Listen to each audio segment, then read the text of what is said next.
नमस्कार प्रिय मित्रों, आप सभी का स्वागत है। मित्रों, अभी तक हमने आपसे बात की कि कैसे वेद, पुराण, धर्म, शास्त्रों और ज्योतिष के अनुसार हमें किन प्रमुख बातों का ध्यान रखना चाहिए जिससे कि जीवन में संकट ना आए, जिससे कि जीवन में ज़्यादा क्लेश ना हो, जिससे कि जीवन में अनेक प्रकार के जो दुख आते हैं वो ना हो। उनसे बचने के लिए हमें किन प्रमुख बातों का ध्यान रखना चाहिए। और अगर भगवान ने हमें मनुष्य बनाया है तो हमें एक उत्कृष्ट जीवन तो जीना ही चाहिए। हमें धर्मशास्त्र वेदों के अनुसार ही चल करके जीवन की उत्कृष्टता हासिल हमें हो सकती है। इसलिए जो जीवन महापुरुषों ने बताया है, हमें उन्हीं के पद चिन्हों पर चल करके हमें उन जीवन के नए नए आयामों, नई नई ऊंचाइयों को हासिल करना चाहिए।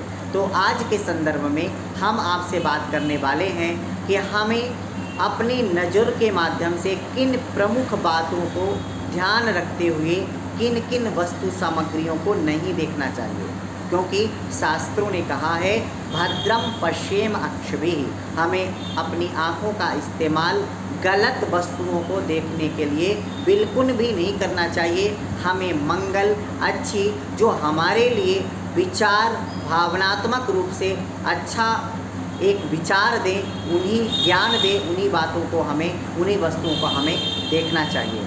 इसलिए आज हम आपको बताने वाले हैं कि हम किस प्रकार से अपनी दृष्टि को बदल करके अपने चारों तरफ की सृष्टि को बदल सकते हैं। क्योंकि पंच ज्ञानेंद्रिय में जो हमारी आँख है वो सबसे ज़्यादा बलवती है, इसलिए हमें उस पर विशेष ख्याल रखना चाहिए। तो आज हम आपको धर्मशास्त्रों के अनुसार बताने वाले हैं कि हमें अपनी आँखों से विशेष रूप से क्या क्या नहीं देखनी चाहिए अगर हमें संकट से बचना है। तो हम आपको बता दें कि इस संदर्भ में सबसे पहले बिना विशेष प्रयोजन के उदय होते हुए सूर्य को या अस्त होते हुए सूर्य को या मध्याह्न के समय सूर्य को नहीं देखना चाहिए। धर्मशास्त्र के अनुसार ग्रहण को हमें देखने से बचना चाहिए, चाहे वो ग्रहण सूर्य ग्रहण हो या चंद्र ग्रहण हो, हमें दोनों ही ग्रहण को होते हुए नहीं देखना चाहिए। इसके साथ में अस्त होता हुआ चंद्र भी हमें नहीं देखना चाहिए या उदय होता हुआ चंद्र भी नहीं देखना चाहिए, नहीं तो अनेक प्रकार के शरीर में व्याधि और रोग उत्पन्न होते हैं। अस्त काले रवि चंद्रम न पश्येत व्याधि कारणम, ऐसा शास्त्र में लिखा हुआ है। कृष्ण पक्ष में खंडित चंद्र को नहीं देखना चाहिए।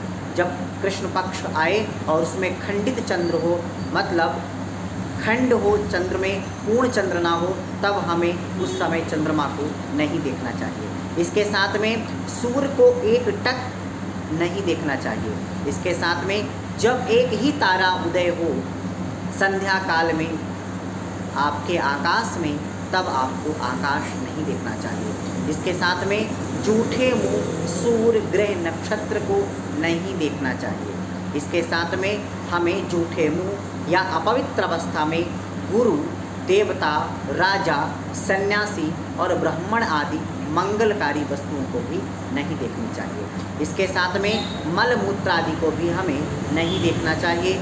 चमकीली, सूक्ष्म, अस्थिर, अपवित्र और अप्रिय वस्तु को भी अपनी आँखों से हमें नहीं देखना चाहिए। ये विशेष गुण विद्यमान है आज के कंप्यूटर और मोबाइल पर, इसलिए ध्यान रखें आप उनका इस्तेमाल कम करें।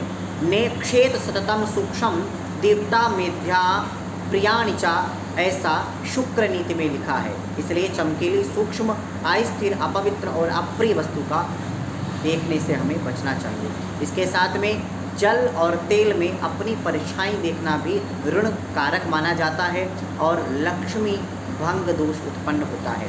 इसके साथ में जो गुरु का क्रुद्ध मुख है, गुस्सा का मुख है गुरु का, उस समय गुरु के मुख को नहीं देखना चाहिए। परछाई हमने आपको बताया ही। इसलिए इसके अलावा अश्लील, मादक ऐसी वस्तुओं को नहीं देखना चाहिए जिससे कि हमारे विचार दूषित हो, जिससे कि हमारी भावनाएं दूषित हो, जिससे कि हमारा जो कर्म है वो दूषित हो। इसलिए हमें बुरी चीज़ों को देखने से बचना चाहिए। तो चलिए अभी के लिए बस इतना ही। आगे फिर उपस्थित होंगे आपके सामने एक नई जानकारी के साथ। तब तक के लिए नमस्कार।